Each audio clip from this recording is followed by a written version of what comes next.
Got one of the greatest ever to do it, hanging it up in NASCAR and in the NFL.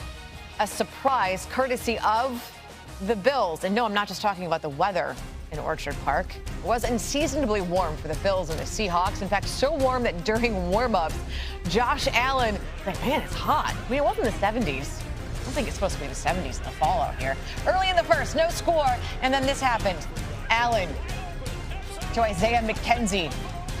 Touchdown. Bills strike first. They were up 7-0, and then they hit again, and then they hit again, and it was 17-0, now 17-7. Allen, this time play action to Stephon Diggs. It's a 19-yard gain. Diggs, 9 receptions, 118 yards. Not a touchdown because on this drive, the TD went to Gabriel Davis.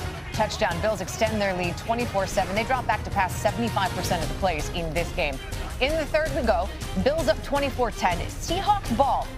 3rd and 10, and things got a little ugly for Russell Wilson. Tackled, stripped from behind by Jerry Hughes, recovered by Tre'Davious White. Bills ended up kicking a field goal. Didn't really pull away, though. Taking a chance. John Brown upfield, tackled at the 2. Bills, first down of a gain of 33. Next play, handing it off now to Zach Moss. Touchdown. It's now a 14-point lead. Now they're starting to pull away, and then more mistakes from Russell Wilson. Turned it over 4 times in this one. 2 interceptions, that's one of them. 2 fumbles. White, again, returned it 28 yards to the Seahawks 3. Bills win it. They're now 7-2. Here's Dan Graziano. Nicole, when I talked to Bills safety Micah Hyde before Sunday's game, he told me our offense has to do a good job of putting up points and avoiding turnovers.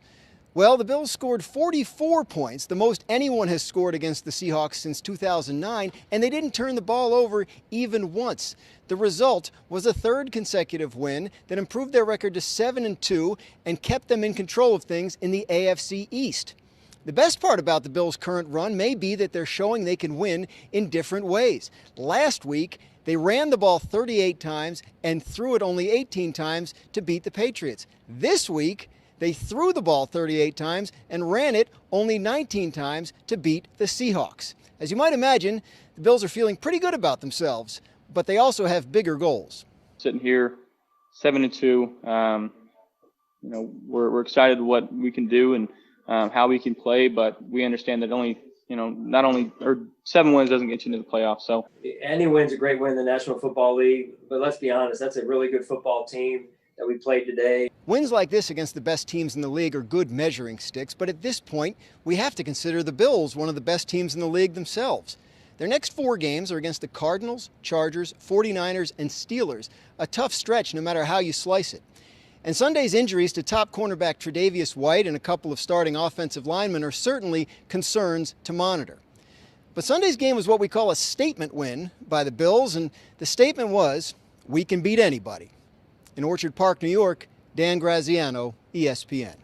It's also the most points allowed by the Seahawks since 2009. So this was the 3rd game this season with 300 passing yards or 3 or more touchdowns for Bills quarterback Josh Allen. That ties Drew Bledsoe and the Hall of Famer Jim Kelly for the most of those games in a season in Bills history. We have a big game tonight. The 2 quarterbacks who rank number 1 and number 2 on the list of most touchdowns ever thrown. It's Tom Brady and Drew Brees, Bucs and Saints. The obvious headline here is those 2 quarterbacks. Then you got number 2 on the list, and it's the addition of Antonio Brown to that Bucs lineup. It's also the return of Michael Thomas. Obviously, these 2 teams played each other week 1 of the season. The current versions, though, fielded by both, nothing like we saw in September. Let's now go to Tampa. That is where we find our Jenna Lane. How will the Bucs offense, besides the addition of Antonio Brown, be different from what we saw week 1 when these 2 teams met? Bruce Arians said this Bucs offense is light years from where it was in week 1. If you go back, Tom Brady was struggling just trying to figure out how to communicate with teammates while they were wearing face masks because he said he was struggling to read their lips. He and Mike Evans hadn't practiced together for 10 days leading up to that game because Evans had a hamstring injury. And then in that game, they read different coverages on one of Brady's interceptions. Now Brady is on the same page with all of his receivers. He's working to get on the same page with Antonio Brown. Evans and Chris Godwin are both playing together as well. They've only played together for 4 games this season. They've got Rob Gronkowski more involved in the offense. He's caught 3 touchdowns the last 3 weeks. And I have to say, at first this offense looked like Tom Brady was really running someone else's. Now it really looks like his own. And now we're going to throw in the addition of Antonio Brown. What should we expect from him, though? I mean, this is his first game since September of last season. Bruce Arians said he could play anywhere from 10 to 35 snaps. I'm going to say about 25 snaps. That's in line with what he played in his Patriots debut last year. But they're not going to overload him. It's important that he comes out of this feeling good. They also, though, have the benefit of some trickeration there, some deception. Because in talking to Sean Payton this week, he said, we have no idea if he's going to line up at X, Y, Z. They lined him up inside and outside last year with the Patriots. I think they're going to do a little bit of that the same. But they want him feeling good about this. I asked Byron Leftwich, their offensive coordinator, who I saw him actually arriving with.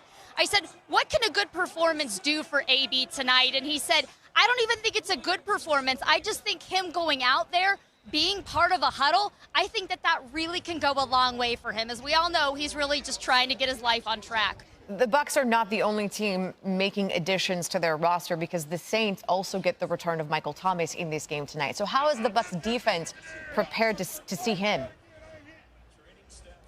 Yeah, Carlton Davis, they shadowed him on Michael Thomas in week 1. I expect them to do that again. He limited Thomas to just 3 catches for 17 receiving yards. And in talking to Davis about that matchup this week, he said, I'm a press corner. That's what I do. I like to get my hands on guys, and I like to disrupt the timing of their routes. And he said a lot of what Breeze and Thomas do are a lot of timing routes. So he said he's going to play his game. He's pretty excited for that matchup. You can see the Bucs and the Saints around 8:30 p.m. Eastern time. Thanks, Jenna. Coming up next, one final ride now done for Jimmy Johnson. So